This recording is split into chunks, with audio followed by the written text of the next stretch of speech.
Good morning, colleagues and friends. Thank you very much for external guests. Thank you for coming to Hong Kong Metropolitan University. We are very happy to have a research seminar in the early morning by Professor Cheung Hin Tat. Professor Cheung was my boss back to the time when I worked at UHK. And previously, Professor Cheung worked in National Taiwan University for many, many years. And in 2011, he moved to Hong Kong and joined the EduHK. And in 2012, he became the founding head of the Department of Linguistics and Modern Language Studies. And in 21 or 22? 22, okay, just 2 years ago, he went back to Taiwan and joined Asia University as chair professor in the Department of Audiology and Language Pathology. Professor Cheung has many, many research interests, and the prominent ones are first and second language acquisition and also clinical linguistics. And you can see from the poster here, Professor Cheung's topic today is about linguistic diversity and inclusive education. So I want to take this opportunity to mention one of the key contributions of Professor Cheung, which was a joint initiative by scholars and also the Child Assessment Service of Department of Health, which is the development of this very heavy box. Colas, Hong Kong Colas. I can show you this picture here. All right. Hong Kong COLA stands for Hong Kong Cantonese Oral Language Assessment Scale, 香港兒童口語粵語能力量表. As the name suggests, it is a tool designed to assess Hong Kong Cantonese-speaking school children, some between 5 to 12, with language problems, because at that time there was no tools designed for assessing Cantonese proficiency or oral proficiency. So there are many, many subtests in this heavy box. There's altogether 6, including Cantonese grammar, textual comprehension, word definition, lexical semantic relations, narrative tests, and also expressive nominal vocabulary test. Besides Professor Cheung, there are also other prominent scholars involved in this Hong Kong COLAS project. One of them is here today, Professor Thomas Lee from Chinese University of Hong Kong, Lei Hangde 教授. So we are very happy to have them. And I think that there's one more, Professor Benjamin, so I think he's on the way. So without further ado, let me pass the time and floor to Professor Cheung, and let's welcome Professor Cheung. Thank you. Okay. Good morning, friends. For you to coming to this talk in the middle of summer, probably you're enjoying other aspect of life, but still, probably you find this topic interesting, just like me.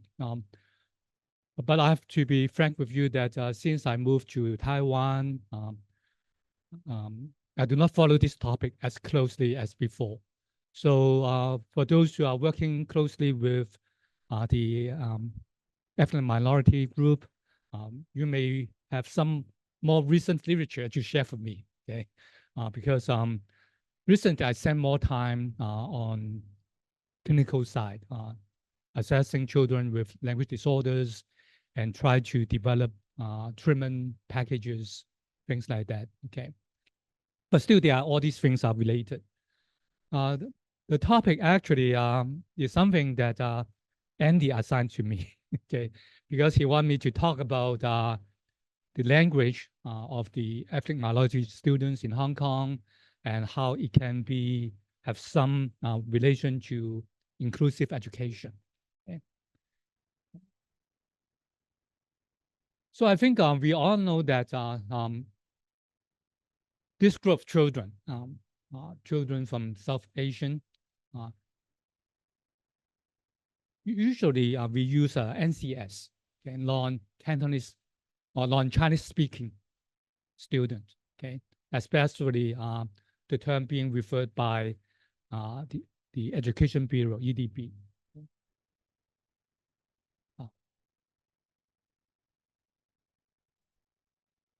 I will wait for the sharing. Okay.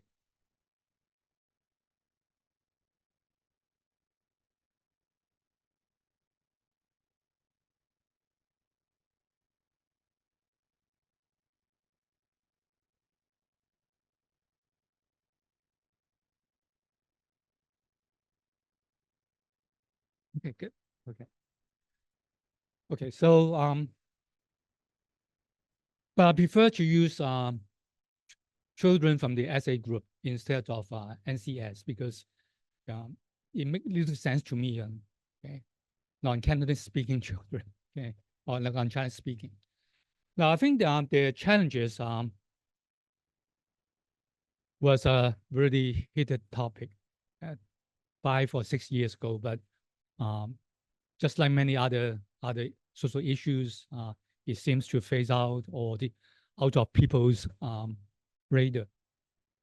I think we understand that this group of children, their challenges is due to the education language education policy issued by EDB. And I highlight here that this is a general policy for all students in Hong Kong, that to train the younger generation to be biliterate in written Chinese and English, and trilingual in Cantonese, Putonghua, and spoken English. For Chinese language, primary 1 to secondary 6, English language, primary 1 to secondary 6, Putonghua, primary 1 to secondary 3. Okay, and they are all taught as core subjects in primary and secondary schools. I think the challenges of these children from South Asia are mostly due to this language policy. Because of their language proficiency in Chinese, in particular in Cantonese. Okay.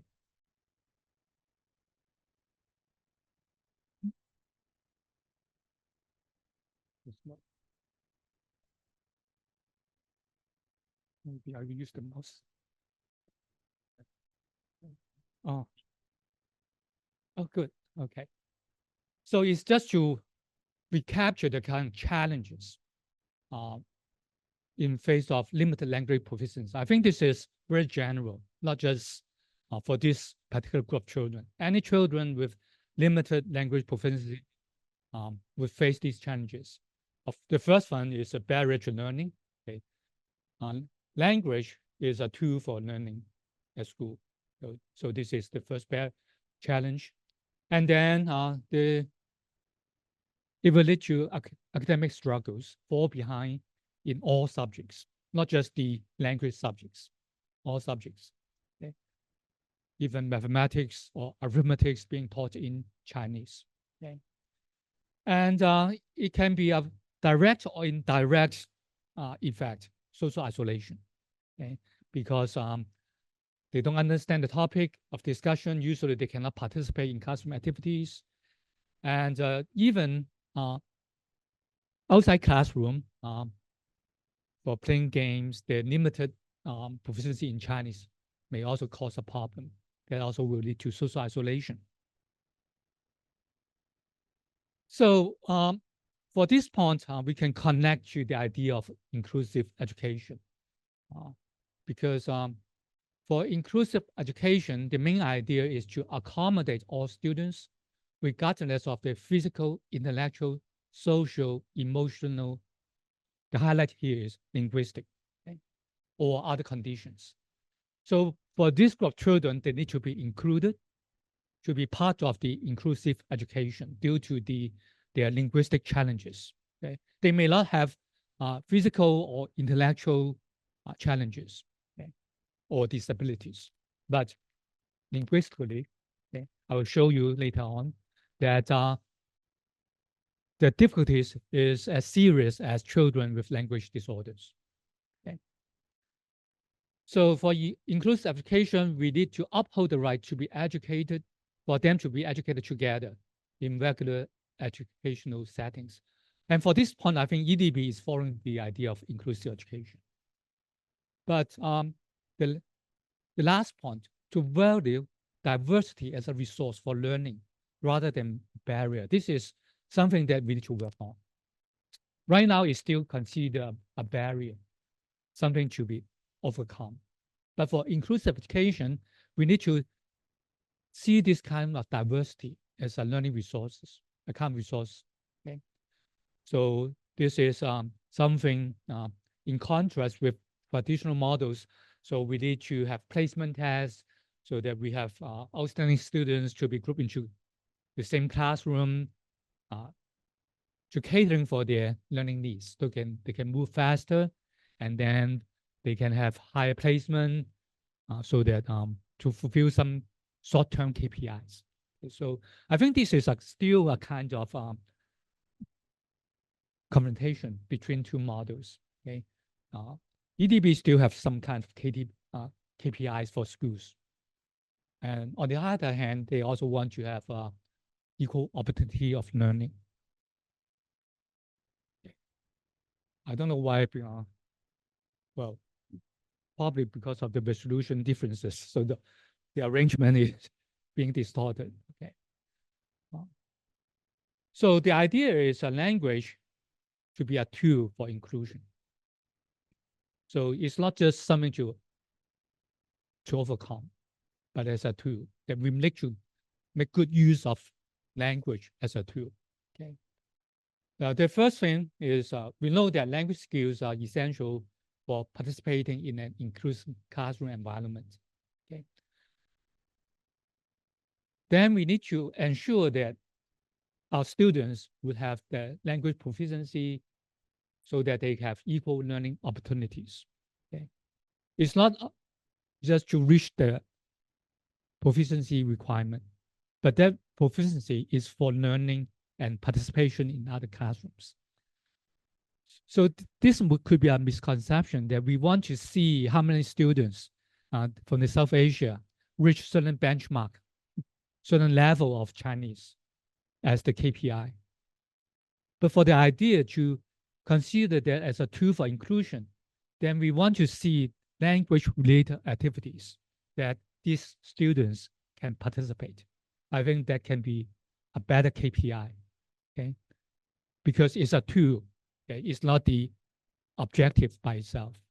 But right now, it seems to take language proficiency as an objective to see how many students can reach that benchmark. Okay. For this purpose, to allow students to enjoy all learning activities, then we need to have a supportive mechanism, in particular, differentiate instruction. Okay. Not just between the typical students who can speak Cantonese well versus those from South Asia. But even, I will show you that even within this group, okay, we need to make some distinctions, okay, to cater or to give them more individualized support. So this is what I'm thinking of. Okay. So back to EDB's equal opportunity statement. You can find this from EDB's webpage. I just extracted the page and I highlight this point because this statement is related to the non-Chinese speaking children and CS. Now, this point is important. Parents of NCS children are encouraged to arrange for their children to study in schools with an immersed Chinese language environment as early as possible to facilitate the mastery of the Chinese language. Okay, so it's a kind of immersion, right?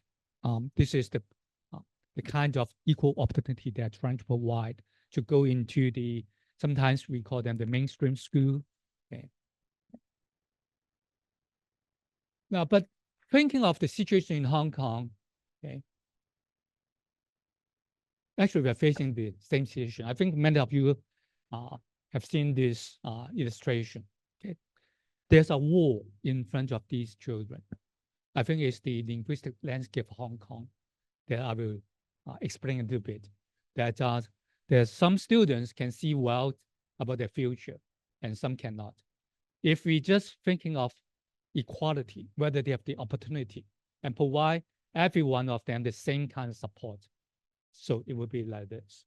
And the individualized support for language learning would be for equity.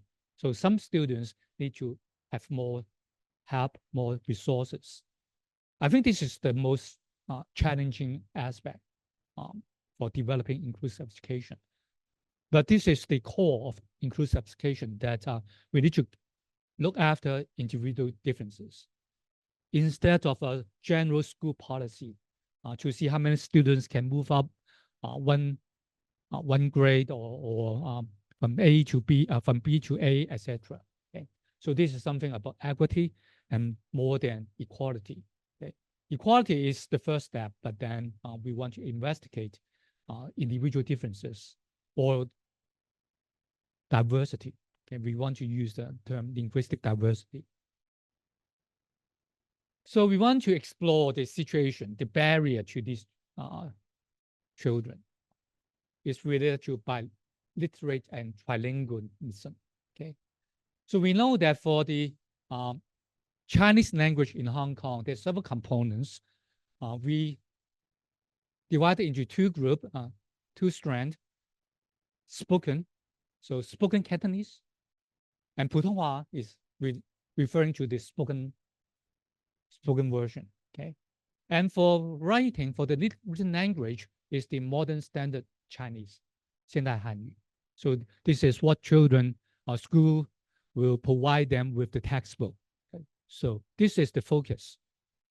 But there's one written form that I will share with you, is the written Cantonese. Okay,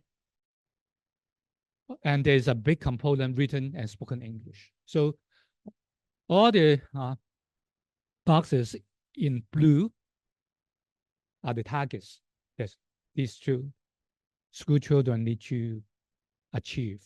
Okay.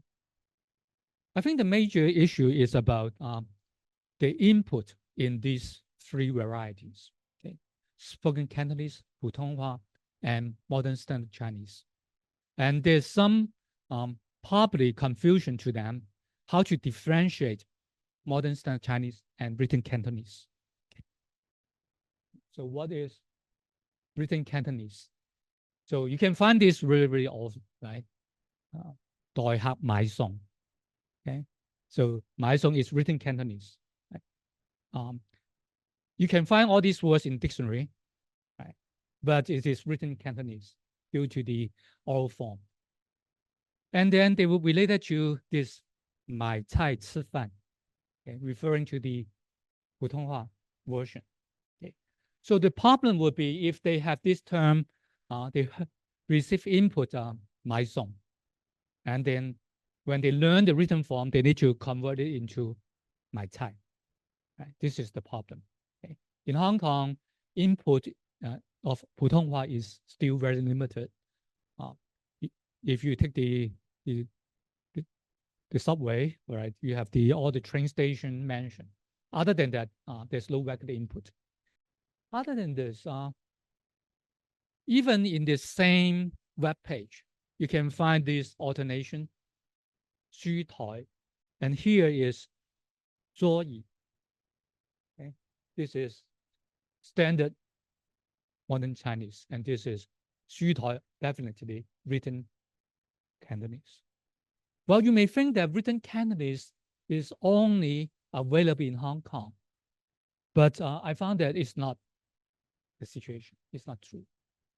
If you go to Shanghai, okay, there are many Cantonese restaurants, 茶餐廳, and this is one of their menu. One of them is 西多士, right? Definitely it is written Cantonese, and people from Shanghainese understand these terms from this menu. Okay, and also one term is 豬扒, right? And in 普通话是猪排. Okay, so these are real expansion of written Cantonese. And for the popularity of Can-pop or 港樂, right? And I search Baidu, okay, for Sam 去打着英雄傳，係to me is a really wonderful song. It make use of a lot of colloquial Cantonese, and from Baidu you can see here 上下家搏晒懵。You don't expect this Cantonese writing from a authentic modern standard Chinese webpage, okay? But you can find it there, okay? And they have all these fonts, right? 係咁鬆， okay? I like this song because it has a lot of colloquial Cantonese reserve. So we can see that written Cantonese has been expanding quietly, okay? Because in the past, we think that Cantonese, written Cantonese, are something that can be used by those special situations, like in Cha Chan Teng, right? So it's 0 means 零, right? And then T is a 零茶, so you can see OT, right? Written for, standing for 零茶. Okay? But this is, I think, is really really used in regular situation. Also used by non-Cantonese speaking people. So this is one of the problem that while it's been expanding, it's good news for people who want to promote Cantonese. But for students who try to learn the 3 varieties, spoken Cantonese, 普通话, and the written standard modern Chinese, there's another variety for them to look after. Now, I think we are not trying to say this is not good or to stop the trend. It's really natural, spontaneous, and we are happy to see that. So I'm trying to promote the idea of have a very wide range of exposure to different varieties and to have a kind of sensitivity to language use in different domains. And I will further explore this point.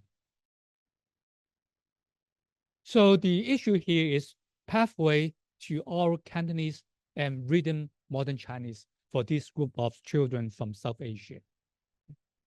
A lot of time we think that the written form is challenging. Okay? And I will show you that they also need to work hard on oral Cantonese as well. Okay? If we look at, for example, the development of English in English-speaking communities, this is the common understanding that in early school years, there are parallels between oral and written language.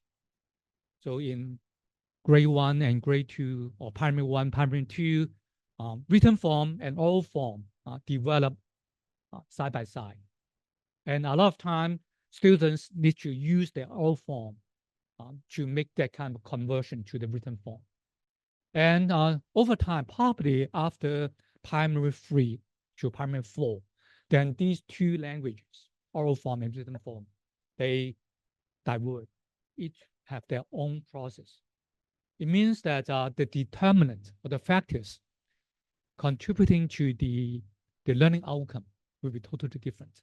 But in early years, we can see there's some common underlying factors for both oral and written form. So this is my interest to see the early pathway, okay? Oral Cantonese and the written modern standard Chinese. Because for primary 1 student, they need to read as well. Okay? I will skip this part because due to time of interest, because there are some psychological model regarding reading that we need to have decoding and comprehension. And comprehension refers to both to oral and written comprehension. Decoding also refers to the oral form and written form. And there's also model regarding writing. But just to extract one key point is for both models, we need to have a real good pathway from oral Cantonese, okay, for both writing and reading. So I would move on to the second part about these four varieties, okay, the written form and the spoken form of Cantonese and the standard modern Chinese. And we'll try to look at these children's language experience in related to these forms. So it's more about domain of language use. And to capture these experiences, I adopt the ecological systems theory proposed by Warren Brenner. I think those from early child education are very familiar with this model. It's been used widely. But for linguistic or for language development, applications are not that many. Okay? A few studies make use of that. So it's a process, person, context, and time. There are four major dimensions. So learning process, about the person, about the context, and also the growth. The time dimension is about the growth. And so there are 5 systems. The microsystem is the activities, roles, and interpersonal relation experienced by the child. That means if the child go to a grocery store, to supermarket, they want to buy something, the conversation involved is kind of microsystem. And if they go to school and they talk to their school teachers, participate in classroom discussion, that would be another microsystem. Okay. So at least we can identify 4 different microsystems. From one system to the other system, there's a kind of linkage, and we call this a mesosystem. In other words, whether the child can move around from classroom to playground, back to home, using the same language or using different languages is the concern of the mesosystem. Okay. For the early child education, they want to make sure that what children learn at school can be used in the community as well as at home. So this is the concern. And I want to extend the same idea to the language situation in Hong Kong. The language they learn at school can be used in the playground back home. Okay. The third one is the exosystem. Exosystem is something that would have an effect on them, but they don't have the direct experience. For example, the kind of jobs their parents are taking. Okay? What languages will be involved in their job? Okay? They don't have, these children do not have direct participation. But since the parents are taking these jobs, they would have an indirect influence over them. Or what church or what temple would they go to? And the language used in this religious context would have an effect on them. Okay, so this is the exosystem. The macrosystem is the overarching pattern of all these subsystems. And the last one is the chronosystems. Over time, okay, the child would move from one system as the major one to another one. And the chronosystem regarding the early experience. So it's about development. Okay, so actually, so one thing I want to explore is the macro system first regarding to the language policy, right? We know that Hong Kong have all these varieties and the predominance of Cantonese. So this is the overall background that have the biggest overarching role. And so this would fit into the big picture here. And for the mesosystem, so we have 4 domains that we are interested in. Family domain, the language they use at home. Classroom domain. And peer domain, what language they would use with their classmates or their friends outside the classroom, okay, after school. And then another domain, public domain. A lot of time we refer this to religious setting because for children, they do not have a lot of activities in public domain. the most obvious one is the religious activities they participate. What language will be used? Okay. For example, in Hong Kong, we have潮州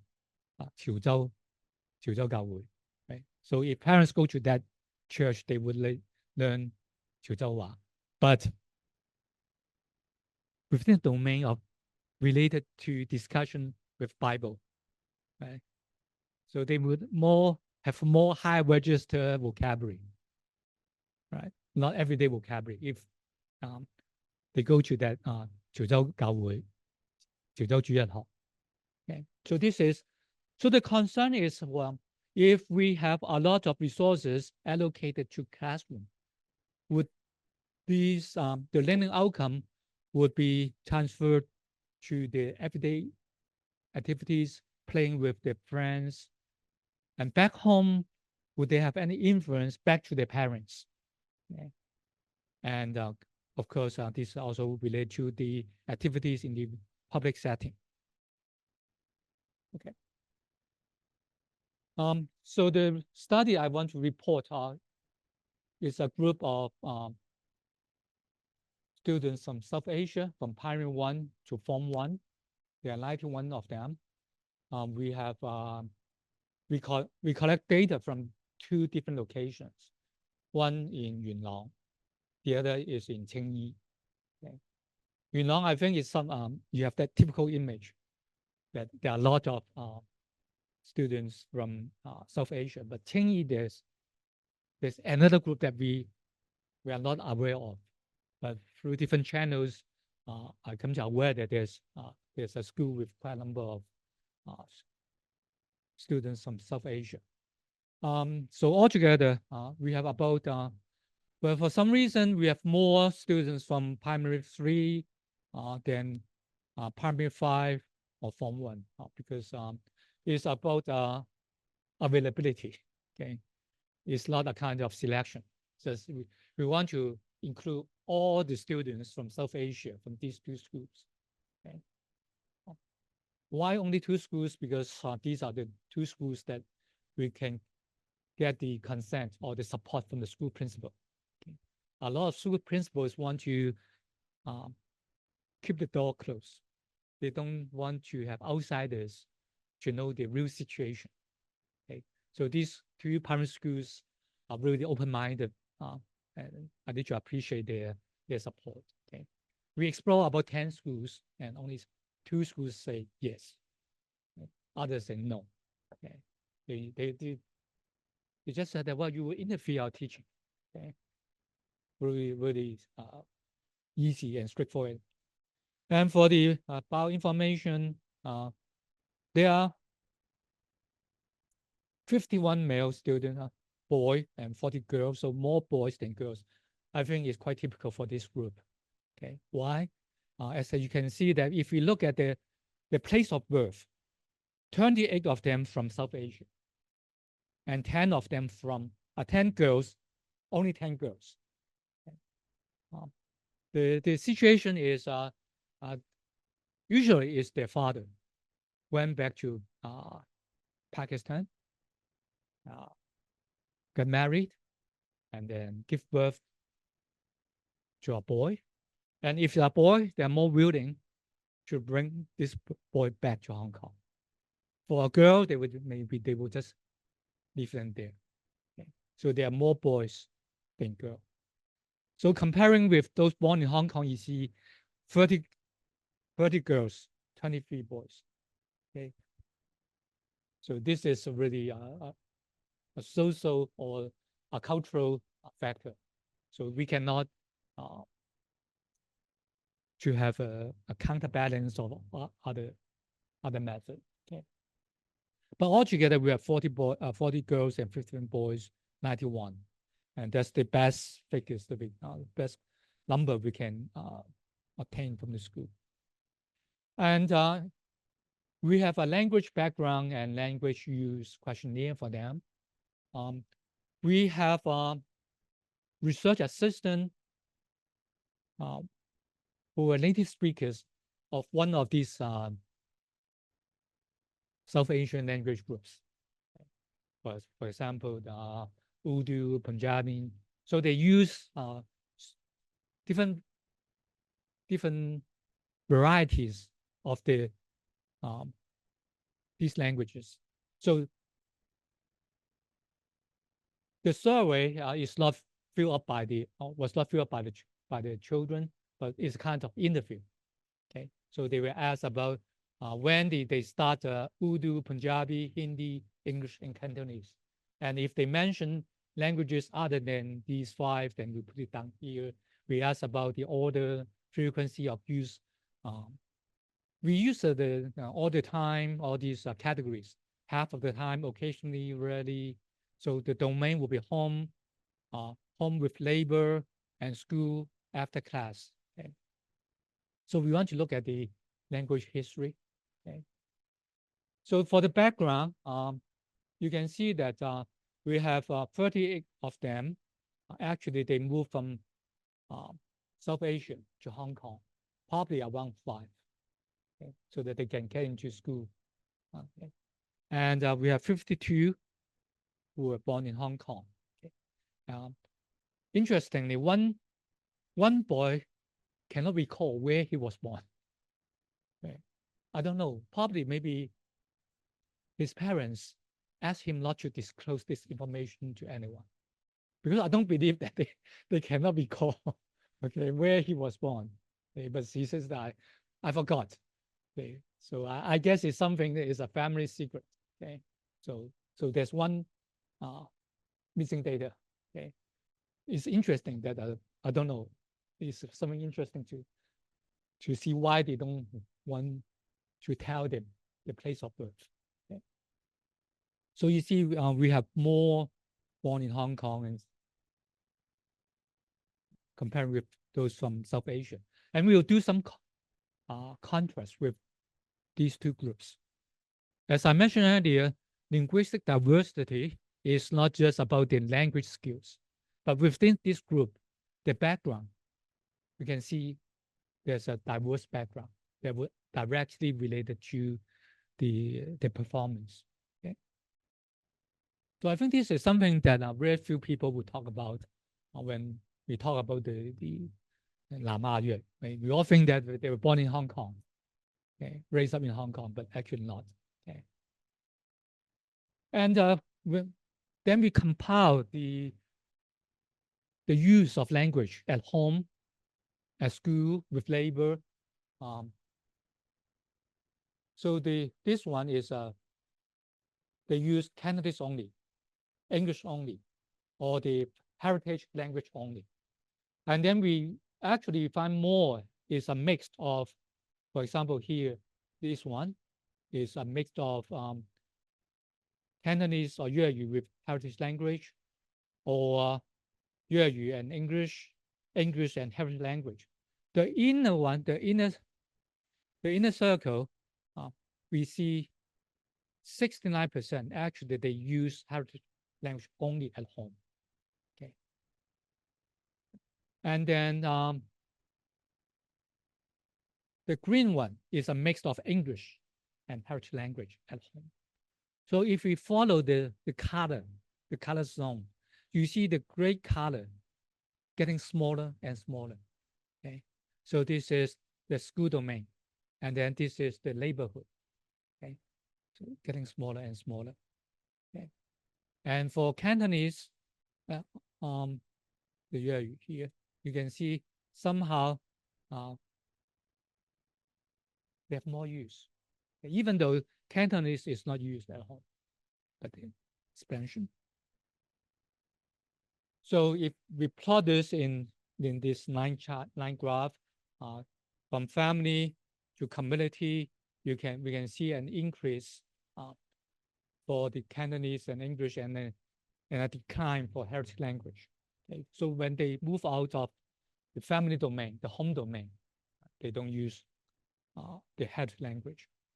So it's related to the language experience and as well as the participants in these activities.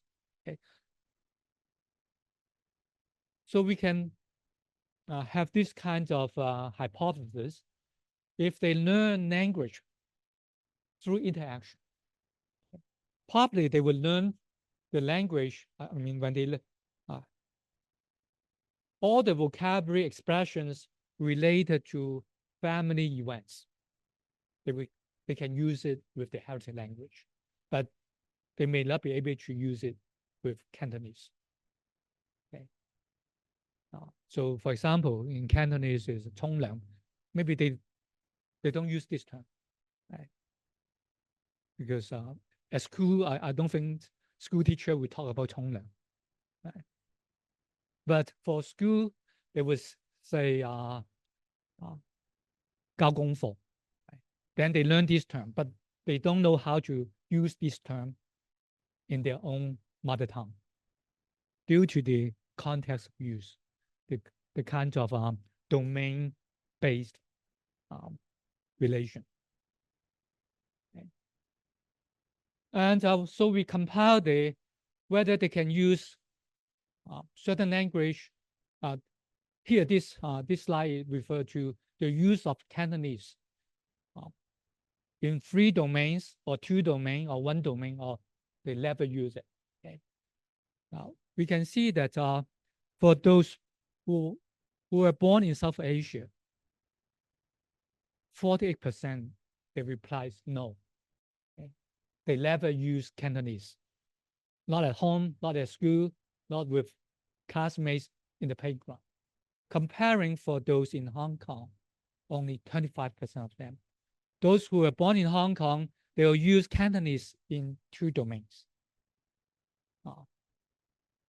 If we look into the figures, is the school domain and the neighborhood domain. Okay. Well, it sounds obvious, but we just don't have the figures. Okay. It sounds really something. Some of them will comment that I know that you don't need to do a study, but we still need to have the figure. Okay. So this is something that you can see that, and only comparing with those who were born in South Asia, only 7.7% use Cantonese at school and in the neighborhood. Okay, so this is a big contrast. Okay, if we want to learn the language spontaneously, naturally, right, these 2 domains probably would be the best place. Okay. Now we know the background, the context learning. Now we move on to tests about the oral skills. Okay. And you see here, I also have the same reference here. I use the test. Okay. We adopt component 2, 3, and 4, expressive, normal vocabulary, receptive grammar, storytelling. These 3 tests I adopted from Hong Kong coders. And then of course, the questionnaire, we developed the questionnaire. And we also have another laboratory test called the personal experience test. Talk about things happen in the daily life, not to tell a story, to retell a story according to a script. And we have a character recognition. Now, this character recognition actually is directly linked to this expressive nominal vocabulary. So we ask them to name the picture. Okay? There's a car park, so they will need to a picture of a car park, and they will need to respond with 停車場. And then after finishing the test, the last component is they need to read out these 3 characters. 停車場. Okay. I will show you some interesting findings. Okay. The interesting thing is they can read them aloud, but when they ask to name the picture, they fail. Okay. Why? They memorize these characters at school. Okay. Character by character. So these 3 characters together, they do not make up to become a word. This is something really interesting. Because of the characteristic of Chinese, we learn character by character. So we can read aloud this 1 character after the other. But together, what is 停車場? Okay. They may have some understanding, but when they have this kind of confrontation test, looking at a picture and name the picture directly, they may not be able to recall to retrieve the word quickly. Okay. Okay. So this is Thomas is really familiar with this, so you can close your eyes. Something that you have read so many times. So 呢樣係咩嚟？電筒呢度係咩地方？停車場。So this is the vocabulary test. This is the character read aloud test. So this is the last test they're going to take. So I don't think there will be a lot of interference. Actually, it would be good if this picture naming would prompt them the other way. Okay. So these are, we select 30 items at the 5 year, 6 month level because of the vocabulary test encoders involve 100 words, and we don't have enough time to finish all the word lists. Okay. And then this is receptive grammar, 70 items. So there's a sentence, 小朋友踢波, and the student need to identify the picture that matched with the stimuli. 小朋友踢波 is this one. Okay. And then they will ask a question like 水杯係唔係要嚟飲水㗎? So the answer is 係 a yes no question. 妹妹飲飯呢個講法啱唔啱啊? Okay. So I think this is directly from Thomas' idea, right? All these vocabulary grammar tests, right? Okay. And then this story retelling test, they have a picture of 24 frames. The picture is a group of children playing, and they found there's a cat trapped on a tree, on an island across the other side of the island. So it's a story to rescue the cat. Okay. And then there are components from assessing the proficiency in storytelling, including story content, the use of causal connective, 因為所以 things like that, introducing and switching references, how they identify a boy or a girl. For example, they need to refer to a girl, 嗰個梳孖辮嘅女仔 is a complete one because there are many girls and there's only one with 梳孖辮. And then there's also measurement for synthetic complexity. I think all these good work are from Thomas. Okay, thanks for those really sensitive tests that will help us in understanding their language skills. Now, the personal narratives, this is a test that's been used a lot in the US because they think that there are things, for example, children may not have that experience about these pictures. Rescuing a cat is something outside the knowledge domain. So we have these stories, going to picnic, seeing a doctor, an accident that got hurt, things like that, doing exercise. Okay. So they just retell a story from this picture and ask them, for example, in this picture, these students going to 太平山學校旅行 and then 你有冇去過旅行啊 and then 可唔可以講俾我哋聽 and then we'll share the experience. Okay. Now the first part is quite descriptive about the skill. Okay. We know that they are not very good. The Chinese is not good, and we look at vocabulary. Now this is the line for a kind of long reference at 5 years, 6 months. Okay. This is the expectation. Okay. And this is the cutoff line. For those below this line, clinically speaking, this kind of language disorder. So you can see many of them are below this range. Okay. Of course, some of them are doing good, but still, this is the average. And if you look at the age, okay, This is Form 1. 7 here means Form 1. Okay, so one of them getting close to the average of a boy at a child at 5 years, 6 months. So you see this is actually is a kind of delay. Okay, and then for the vocabulary test, after finishing the test, for items that they cannot provide the answer in Cantonese, then we have the assistant to ask them in their heritage language, like in Urdu. Do you know this thing in Urdu? And then we combine the Urdu score with the Cantonese score. So here is the combined score. This is time 1 and time 2. I forgot to mention that we track their development within a year. So there are 2 time points of measurement, 10 to 12 months apart. So this is time 1, and this is time 2. So when we combine Cantonese, or if they say I don't speak any of these heritage language, my father use English and talk to me.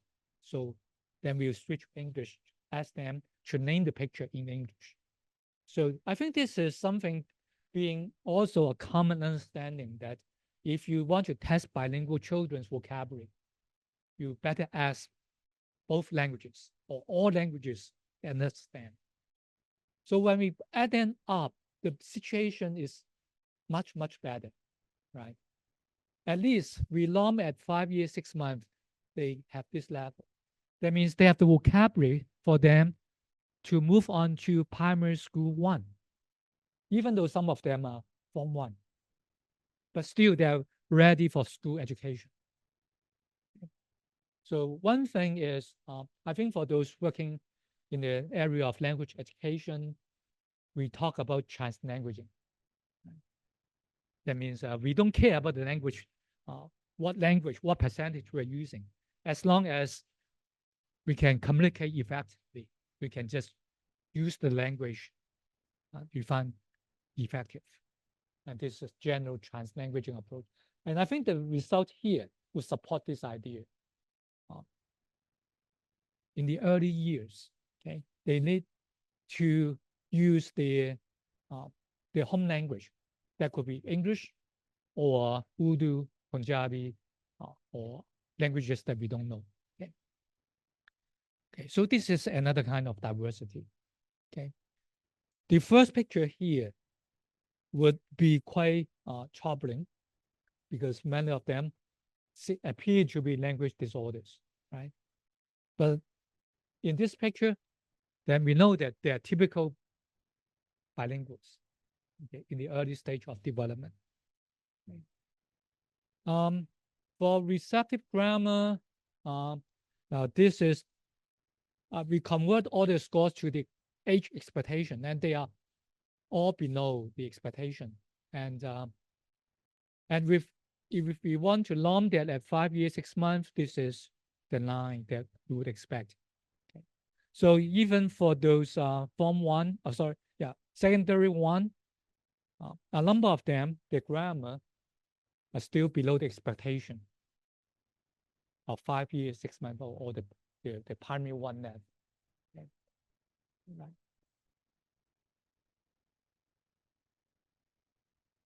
Let's see what's this picture. And I think it's the same situation for all these tasks. They are all below age expectation, or what we would expect from a child at 5 years, 6 months. And then we look at language growth, okay, because we have 2 time points of testing between time 1 and time 2. We just add them together. We see that they are, for example, grammar, okay? There's some small but significant gain, okay? This line is narrative. This is vocabulary. Now, this is the percentage of corrections. They make improvement. That means the school is providing them with some input, and they're making use of this input, okay, making gain. But obviously, the gain is not big enough, right? So due to time constraint, because we look at the smaller components that perhaps Thomas would be interested to know that for the development of syntax as measured within a story retelling task, the gain would be the use of manner modifier and relative clause. Okay, not the other one. Okay, so we know that because sometimes we word that grammar is something that you cannot teach, or that would be very difficult to make progress.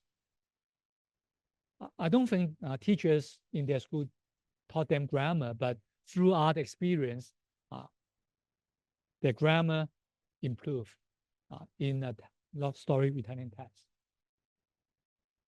Now, the last one here is to examine the context, okay, the domain or the barrier. Okay, each domain, would it be a kind of barrier for them? Okay. Now, this is just to recapture the picture, the slide that I've shown you before. Okay, that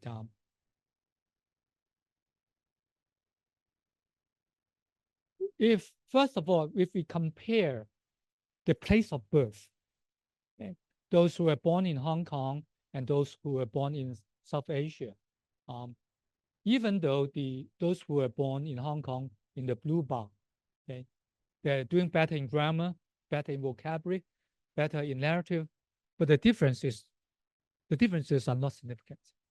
Okay, so there's some difference. Okay, we are looking at the gain across time. So within a year, so we minus time 2 with time 1 to see the gain. Okay, whether the place of birth would affect their learning, the growth in Cantonese, and place of birth is not a good indicator. Then we convert that the place of birth to another index, is the age of arrival. Because for those who were born in South Asia, some moved to Hong Kong earlier than others.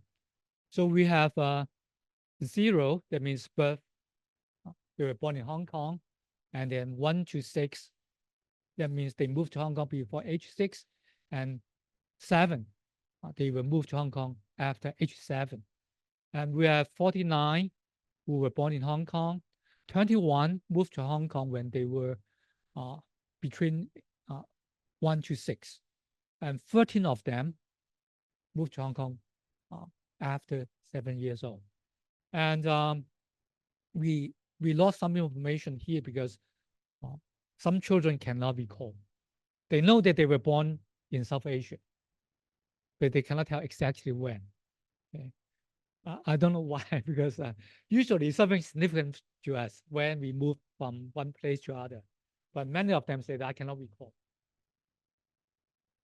I don't know why. Or maybe they don't want to dig into the memory. Okay. For some reason, they don't want to think about that part. Okay. So we have 91 children, and one say that he forgot everything, right? And then 7 of them they fail to tell us the age of arrival. Okay, so we have further loss of information. Okay. So we can see here, I think there's a lot of distortion. Now the gray line here stands for those who were born in Hong Kong. The yellow line stands for those who moved to Hong Kong between 1 and 6. Those who were born moved to Hong Kong after 7. We measured we use the narrative retelling task, time 1, time 2. So of course, those born in Hong Kong, much better. Okay, This is the 9. They make progress in 1 year. This is those who were born, moved to Hong Kong between 1 and 6. They are better than those who were moved to Hong Kong after 7. But you see here, the green line is a steeper learning curve. They move faster. Even the starting point is lower. So it's another interesting thing that we need to know. They start late, but they are catching up. It's kind of good news. Okay. And this is probably we're referring to this 9. So actually the green line, here, is the one that actually is in parallel to the gray line. So for the method system, there's a dynamic interaction between the use of Cantonese and the level of mastery. Just as a kind of quick summary. Now we try to explore the linkage in different domains. Now this is what I mentioned about the vocabulary and picture naming test. This is, I think this one is easier for us to follow. Now this is the score about character reading, and this is the score of picture naming. This is in Cantonese. They name the picture, and this is they read the picture. You can see that they can do much better in character reading. For example, they can, for these children, their correctness is 80% correct. For them, but the vocabulary overall average is 40%. So they can read more characters than they can identify, name from the picture. This is something, there's a big gap in the learning experience. Worse than characters they learn actually cannot link back the other side of experience. All Cantonese learn from classmates or learn from other aspects of daily exchanges. So these are worse. Typically, they fail to name from the picture, but they can read them aloud correctly. 停車場、火箭、領帶、電筒、天橋。These are the most common pictures that they fail to name, but they can read aloud. So you can see it's related to everyday experience.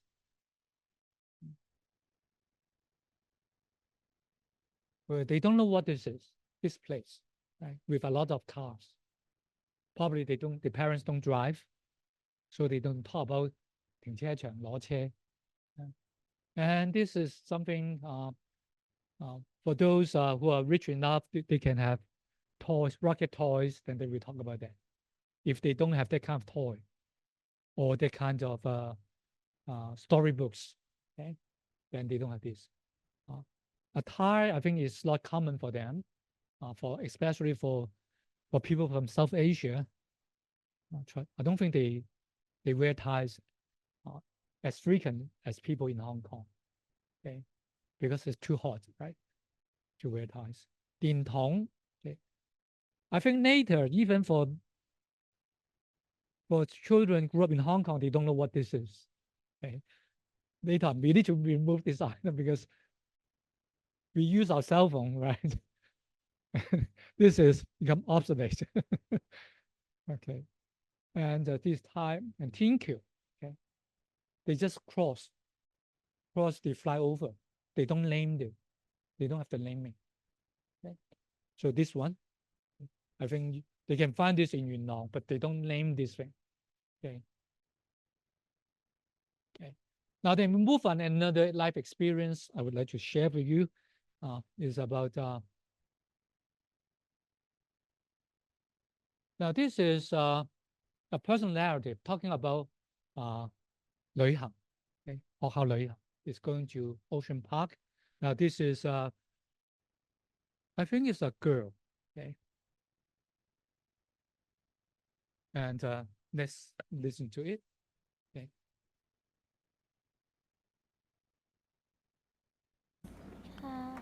去到海洋去到海洋公園。係喎，跟住點樣啊？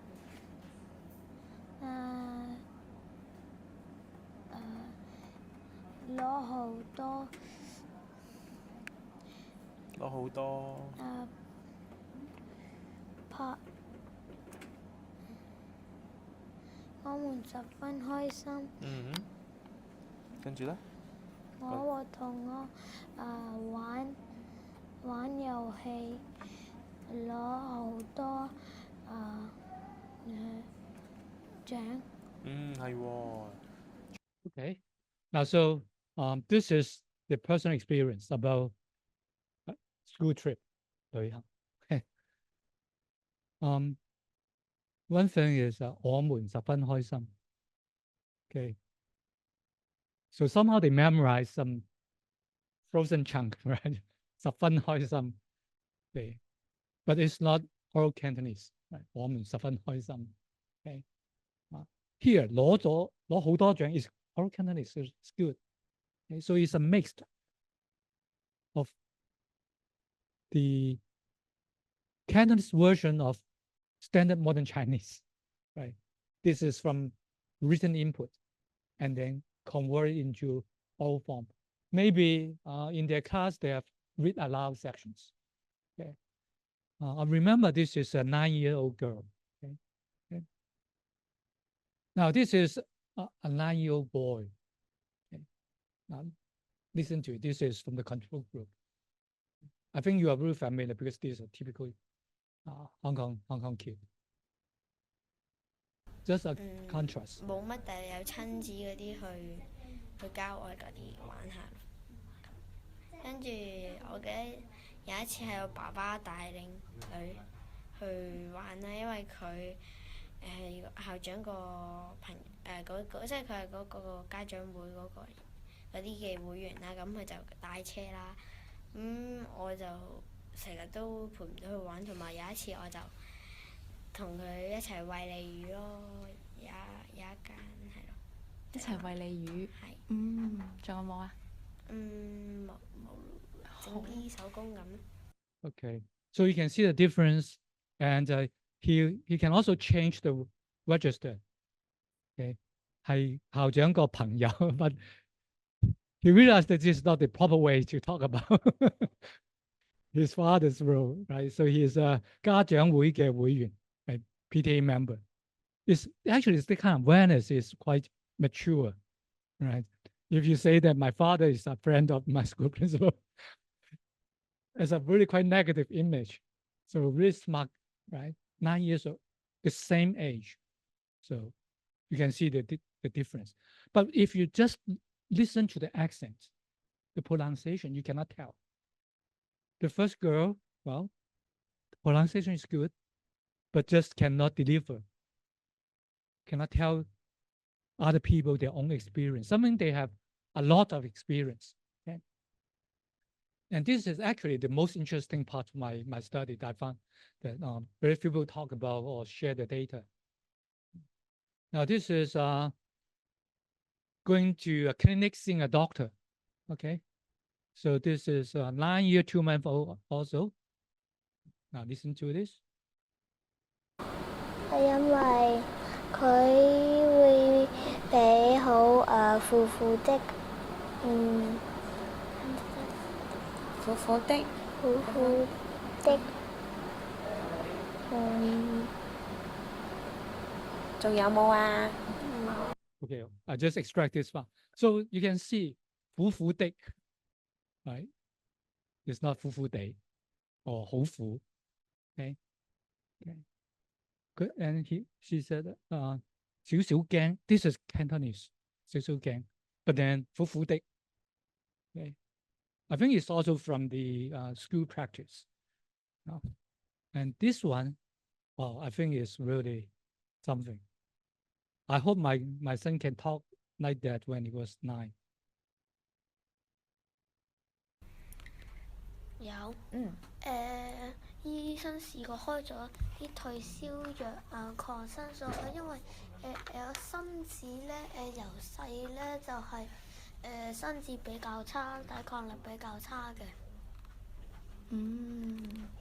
抵抗力比較差嘅。係啊，跟住咧，跟住咧就試過睇過私家醫院啊，嗰啲嘥咗好多錢。之後咧有個私家醫生就提議話去游水。提議你去游水。係啊。跟住咧，之後就去咗，而家係泳隊咯。我而家係泳隊。 Okay. 咁仲有冇啊？冇。冇啦。 Okay, so it's 9 years. 8 months old, really mature, right? He know how to show his being a member of the swimming team, right? And sound quite humble, right? 而家係泳隊咯，right? Because starting from being a poor kid, going to hospital a lot of time. So this is to see the range performance. 9-year-old. Now it's not from a school in Kowloon, the same school. Okay, from the same school, Yunnan and Qingyi. Okay, so you worry about whether it is from Lhasa or these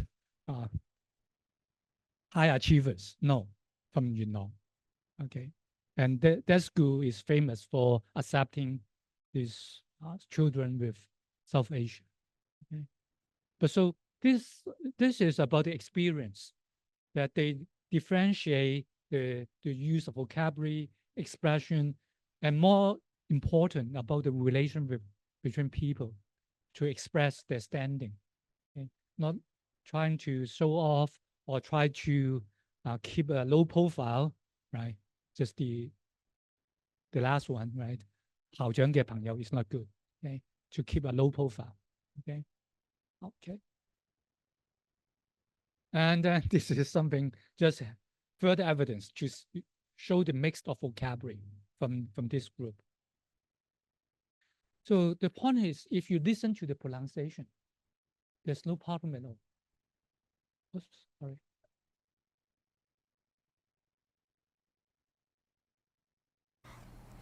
我有吃雞肉喎。你有吃雞肉喎，仲有咧？嗱，講得好好啊！香腸。香腸，仲有咧？泡泡。 Okay, so it's the same. 雞肉和香腸. Actually, the investigator misinterpreted 和 and he interpreted as 雞肉和. I think the child tried to say 雞肉和香腸, but then the investigator think 雞肉和. It's interesting. Okay. Now I think I will skip this one because it's the same when you look at a 9-year-old, 8-year, 10-month-old talking about the experience. This is about a barbecue experience. Okay. Okay. If you want to, maybe we have time, we can just. 有。咁上次嘅時候發生咗咩事啊？上次咧就係咧我個同學同埋之前我個幼稚園老師一齊去食啊，之後咧有個同學唔小心燒親隻手指，之後入咗院。唔小心燒親隻手指之後入咗院。係啊，之後咧成隻手指咧要唔喐成個禮拜。要唔喐成個禮拜。係啊。咁再發生咗啲咩事啊？之後點啊？最後佢都係唔太喐得。都係唔太喐得。因為佢燒得好緊要，因為嗰時個火啱啱着咧，咁就好大火，所以而家都係仲係喐唔到。而家都仲係喐唔到。係佢唔係喐唔到，佢喐到少少，即係佢要咁樣。好恐怖。好恐怖。Now you can see there's a limitation in the vocabulary, right? 喐唔到. Okay. Okay. I think it's the hand cannot move freely. Okay. So, but it's still very fluent, and there's a lot of interpretation about the event, explaining cause and then effect. So it's a good personal narrative. what happened and what's the consequence of this experience. And then the final remark, right? Ho Hong Bo, right? So really good story about from a 8 year and 10-month child. Okay, so the summary here, we take this ecological perspective. At the top level, we have high expectation as well as practical value for learning and using Cantonese, Chinese in Hong Kong. But at the top level, there's another problem is there's a complex relation between oral and written form of Chinese. So at macro level, there's no policy defining what would be the proper use of written Chinese, right? So there's no standardized way, standardized form to tell when we can use this form and the other form. There's no guideline, okay? And at micro system, okay, you can see that they have really a lot of limitations in sharing the personal experience. So their personal narrative is very short. Okay? So what happened to their life? They cannot tell you. Okay? Even for these picnic events or going to see a doctor, they have very little to share, very little to reflect. And if we think that our thinking skill starts from our own personal perspective, to reflect upon our own experience, then the thinking skill development would be also very limited. Okay? If the direction is from inside experience and move out. Okay? So they will also have a lot of difficulties in taking school subjects. For the meso system, I think the problem is what they learn at school are not connected to other domain. Okay. So even for the EDB's language policy, that they're hoping for a solution by providing an immersion environment. Okay. But I don't think they have taken this ecological perspective, understanding what it would meant by immersion in Hong Kong. Okay. I think all models they can find from other countries, none will apply to Hong Kong situation. Okay. So immersion is some kind of a hope, a simple solution for a complex situation. But I don't think it can resolve all the issues that we can find here.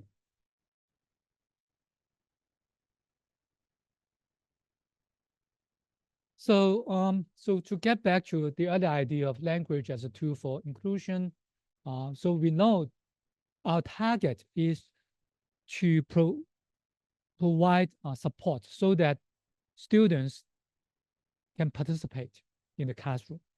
Okay, I mentioned this in the beginning.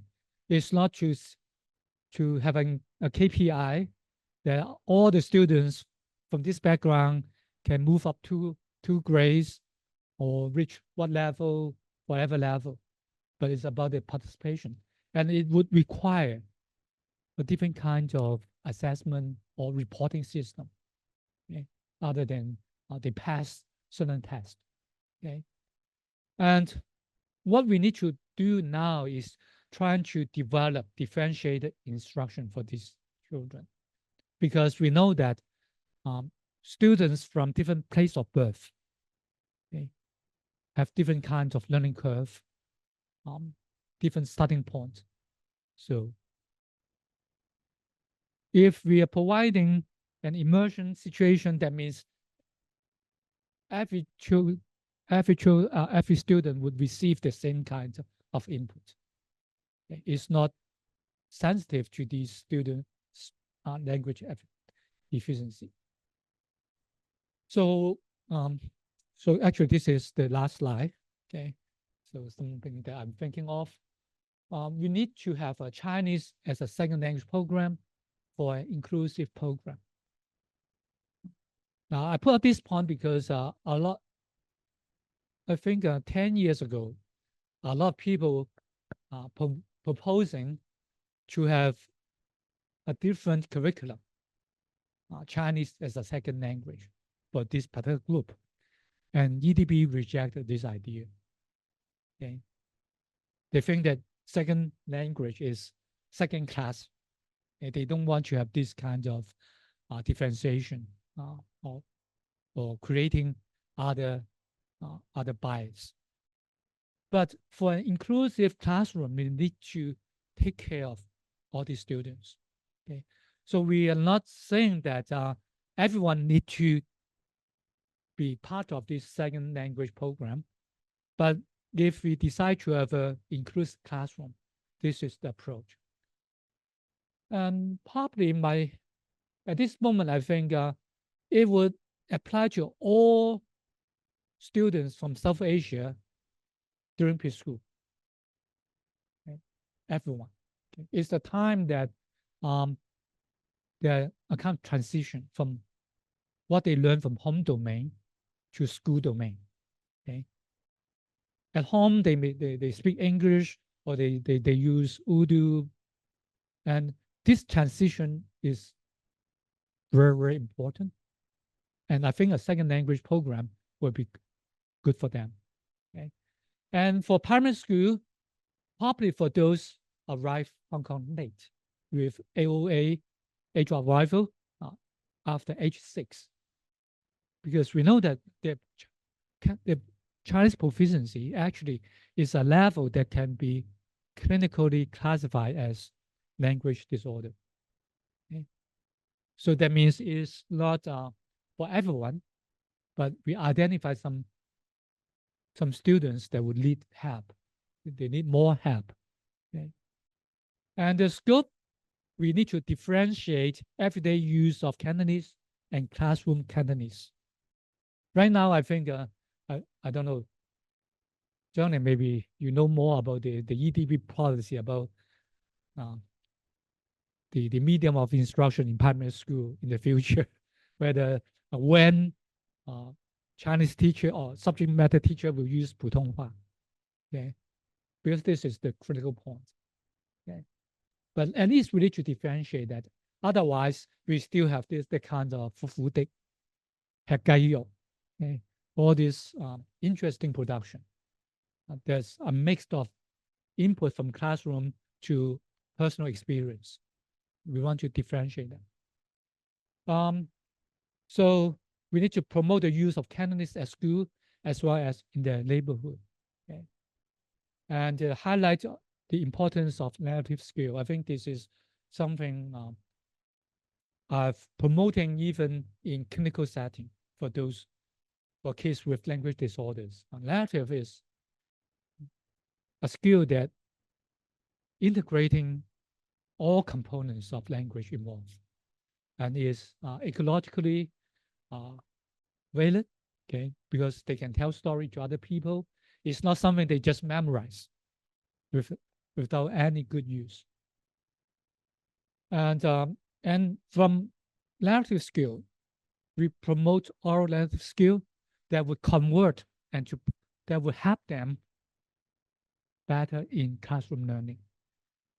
For this part, we know that when we try to tell a story, we need to have an organization, or sometimes we need to have a discourse structure. For some people, this kind of structure actually is called a situation model.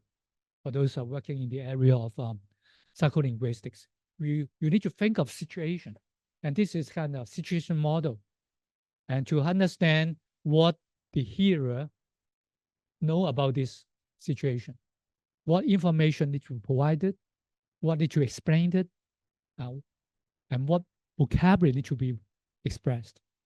And this kind of stream model would also help them understand class lecture, okay?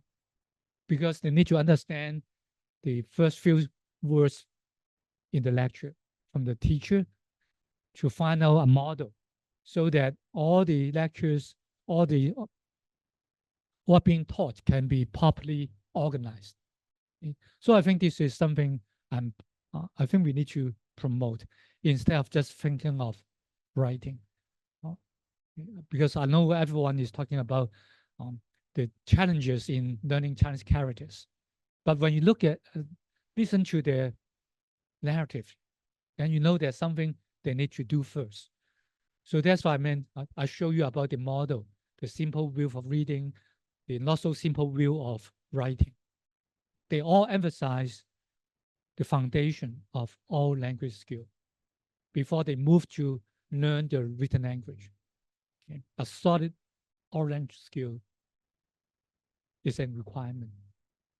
But for these children from South Asia, their pathway may be a little different from the typical one, but still they don't, it cannot be deviated from our typical model too far.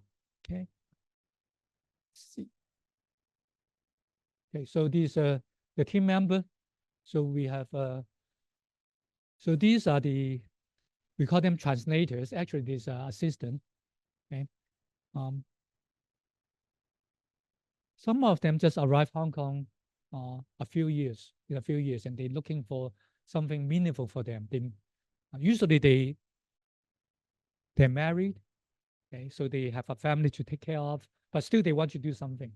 So they help out. These are the research assistant collecting the data, but they will help doing the translation. And I think this is also important for doing research with this group of children. You need to have interpreters. You don't know when they fail to understand you. Okay? They can understand this part but fail the other part. Okay?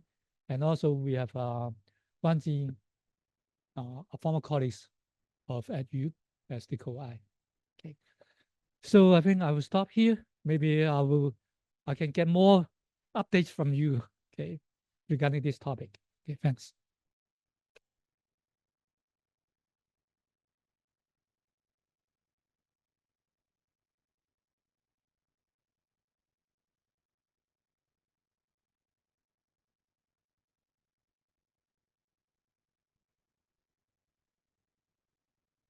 Thank you so much, Professor, for your amazing presentation.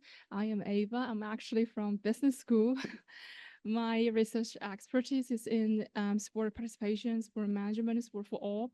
I'm here to get some inspirations from you because I want to do a research which is about sports participation among the ethnic minority students or adults in Hong Kong.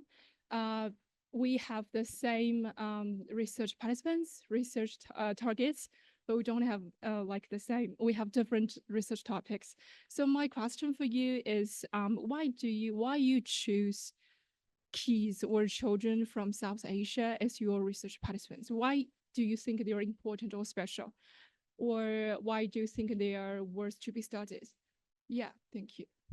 Well, it's very simple because at that time there are several calls from EDB to provide training program for this group of children. And we don't know what their standing, their status. We just know that they cannot do well in Chinese. So initially we want to know what were the areas that they need most. So but the reason behind is very practical. A practical one because EDB have several calls for Chinese programs developed by universities. So and the first submission actually was a task assigned by the VP.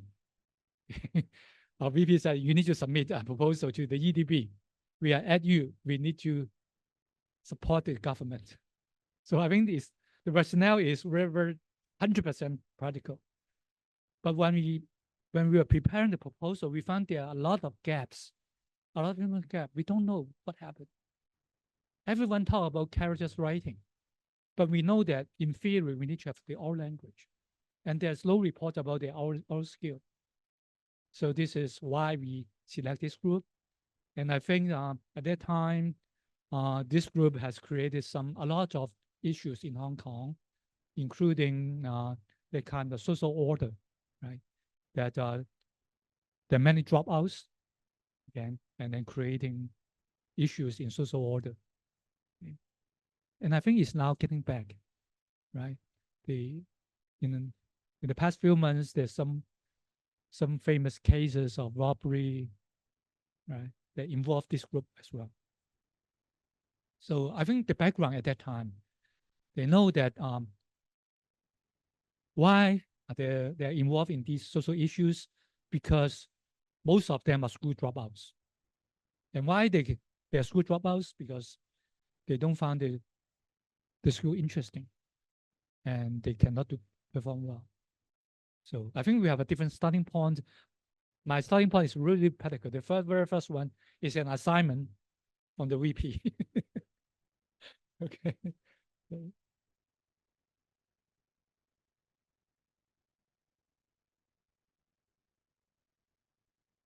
But I think it's interesting for participation because we talk a lot about segregation.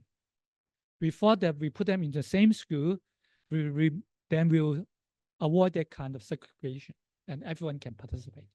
But when you check about the language use domain, you can still use, I mean, they still form their own group by looking at the language they use. If they don't use Cantonese, probably they just have their own group.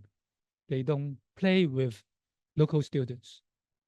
So from that regard, this group is also interesting because of their belief. We learn a lot of things from this group, right? For example, they don't know, they cannot recognize a picture of dumpling. Zhong.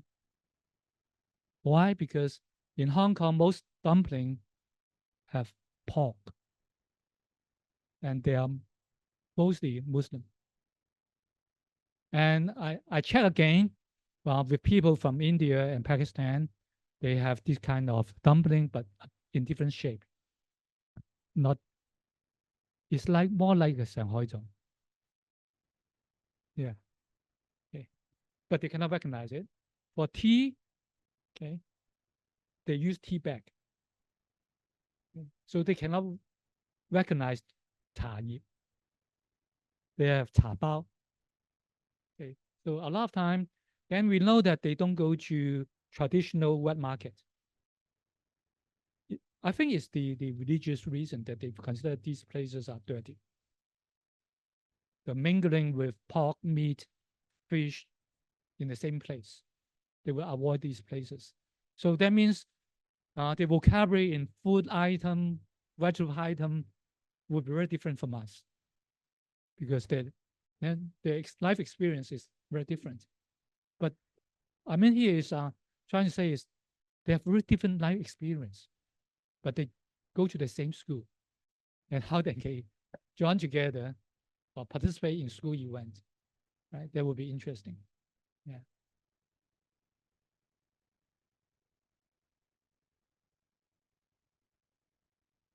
Thank you, Professor Cheung, for the excellent talk. Since you are now in Taiwan, I'm just thinking big more. How about the language learning of the Yuan Shu Ming? Okay, that particular group, is it comparable to the SA groups in Hong Kong? I have no idea about the language policy development or whatever, but I think that might be an interesting topic or an area for thinking. Yeah, thank you.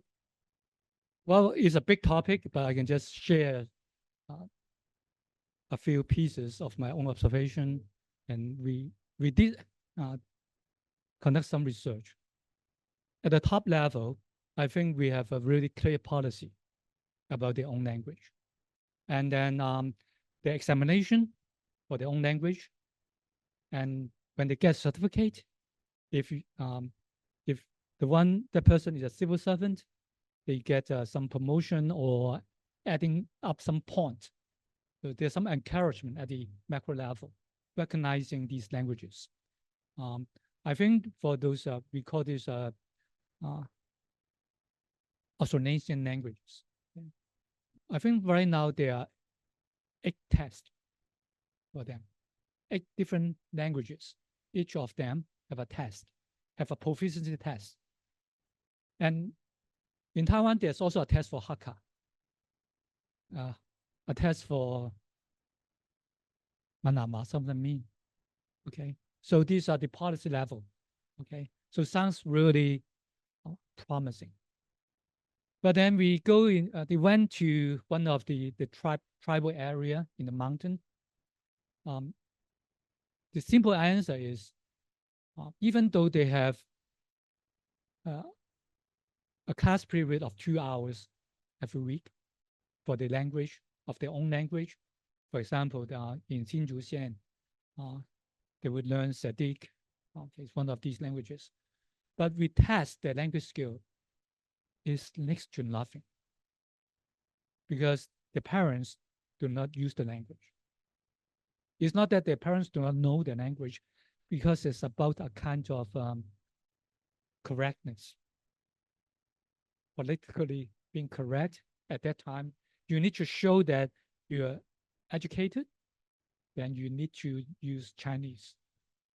So only grandparents would use the heritage language. And it's not a stereotype, but the grandparents don't stay home a lot. They move around, okay, doing their own thing. It's like, unlike our grandparents, if there's a grandkid, they will spend all the time with the grandkid. It's not. So they did not receive enough input from the family, even though they're at school. There's a class 2 hours per week, and in that area, the subject matter is that particular language of the tribe.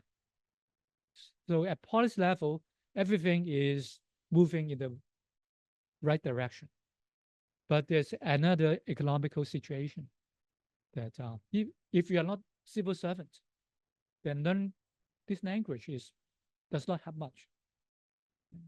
So I think there's a lot of stories to share with you, but we know the language is, even though there's a kind of a language revival movement, but the effect is really minimal. At the level of documentation, I think the effort and the outcome are satisfactory. But for real everyday use, I think these languages are dying.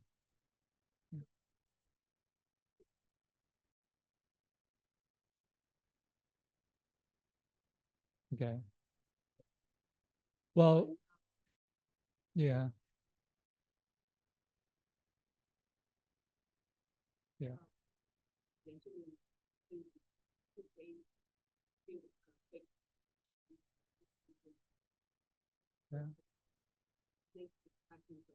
Yeah. I think the situation is the same, but we don't know whether the problem is just language, because there's a long tradition about what they can do, what they can achieve in the society. Of course, the starting point may be they fail to learn the language, especially 40 years ago. Everyone needs to speak standard Mandarin. Okay? This is the only language they can use. So starting from that point, I think is a downward spiral that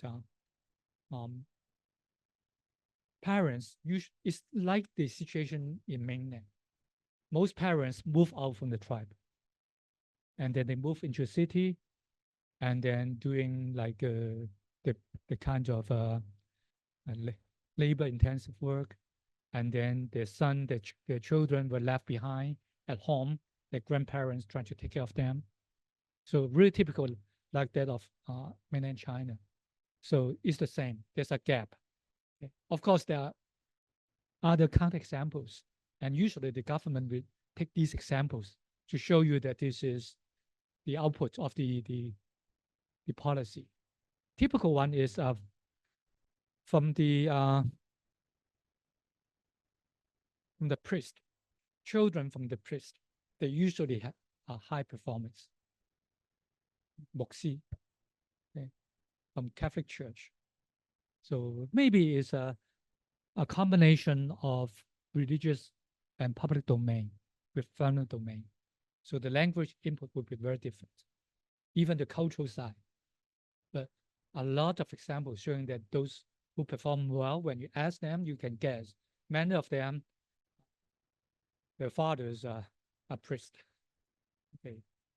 Yeah.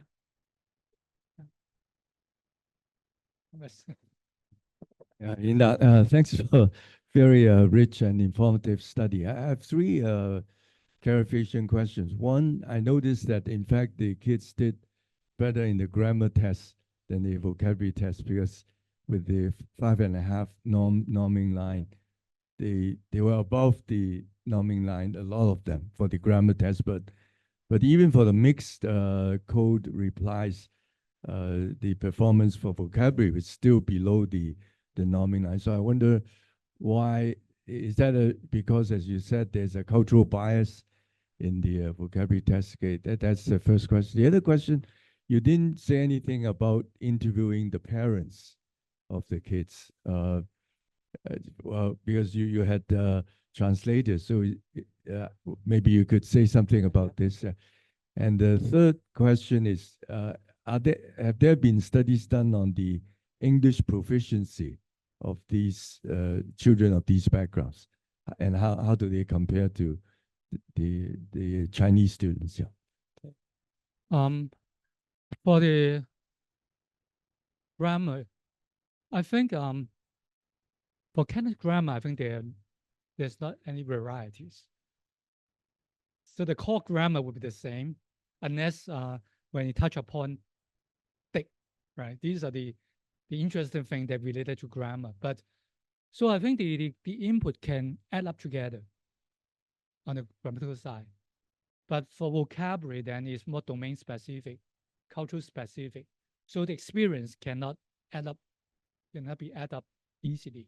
So that's my interpretation, that grammar is the core. So I mean, in different domain, if it is Cantonese, then the same idea of Cantonese grammar would apply. Perhaps Thomas, maybe you have some kind of examples that for all Cantonese and written Cantonese, the grammar would be very different. But to me, when I look at the items, test items, I think it's the same. So I think that's the first, my reply to the first question. Now the second part is the interview with parents. Very interestingly, the parents want to keep away from us, stay away from us. They don't want to see us, talk with us. Actually, at the second year of this program, of this research, we try to develop a Cantonese program for mothers. What we think, well, family domain is important, and the parents may not be able to learn. Now, first of all, it's very difficult to recruit them. With 90 students, 90 participants, we end up with 15 parents, 15 mothers agree. And we try to organize a 4 weeks program, just 4 weeks, okay? And for the first day, okay, only five mothers show up. And we make phone call, and there are a lot of different stories, right? I'm now the only one at home, and he got a brother, I need to take care of them. And then the other one say, I need to cook. And an interesting reply, well, his elder brother is at home. Can I send him to join the program? Okay. So I think they don't consider this as a kind of, can prioritize this kind of participation. So we somehow managed to finish this four sections program, and we need to think of a different way to recruit parents. So this is I think we don't know the culture good enough. What would this mean to have an interview to them? Would it be something more, for example, is kind of a disciplinary action that the kid do something really troublesome, then there will be an interview. Because I don't think they can differentiate our role. We are investigators, we are not teachers, but they may not be able to tell this. So this is another challenge that parents' participation actually probably also due to the social economic status. Fathers have been working real hard, and then they expect mothers taking every aspect of the family. And then I think it's still that kind of stereotype. Mothers seldom challenge the decision made by the father. So this is our constraint here that we try, but then we cannot get the support from the parents. And when we talk to the school, they said that that's the same, even for PTA, right? They also have minimal support, minimal participation.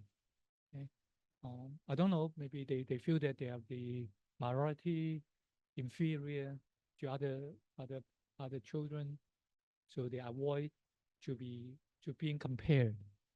So there are lots of issues here, but I agree that we need to work hard. If we continue this kind of research, we need to think of a way to have more parents' participation. Okay. Well, if the mother can be paid for joining this activity, I think we can be successful.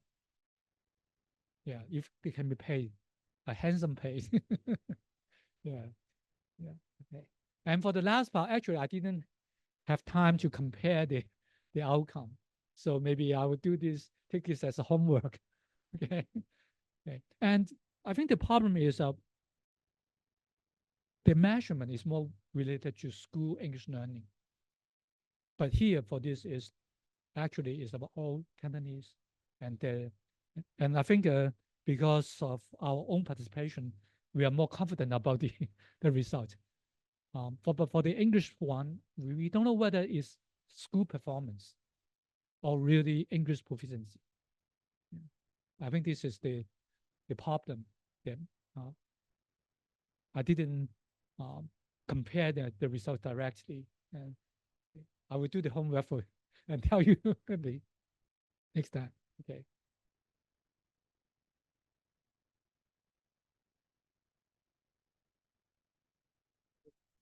Okay, thank you.